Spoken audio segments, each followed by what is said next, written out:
तर सांगलीतल्या म्हैसाळ गर्भपात प्रकरणी आरोग्यमंत्री दीपक सावंत यांनी घटनास्थळाला भेट दिली आहे। म्हैसाळमध्ये ज्या ठिकाणी मृत भ्रूण सापडले होते त्या ठिकाणी सावंत यांनी भेट दिली आणि यावेळी त्यांनी सीमा भागामध्ये कमिटी नियुक्त करून या पुढच्या काळामध्ये यावर देखरेख करण्यासंदर्भात प्रयत्न सुरू असल्याचं म्हटलंय।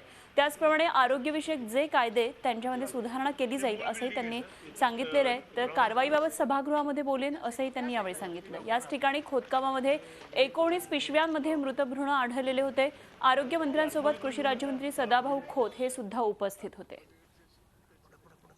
आम्ही ज्यावेळी PCPNDची बैठक घेतली त्यावेळी हा विषय समोर आला होता आणि त्याच्यानुसार आपण सीमा भागामध्ये क्रॉस बॉर्डर एक कमिटी बनवून त्याची 15 दिवसापूर्वीच बैठक झालेली आहे आणि त्याच्या प्रकारचं त्याच्यामध्ये नियोजन कसं करता येईल की इकडचे लोक आणि तिकडचे लोक, इकडचे अधिकारी आणि तिकडचे अधिकारी या दोन्ही राज्यातले यांचे प्रमुख अधिकारी यांच्या बाबतीमध्ये आपण निर्णय घेतलेला आहे आणि तो मला वाटते आता प्रकर्षाने आपण मांडू। झी 24 तास रहा एक पाऊल पुढे।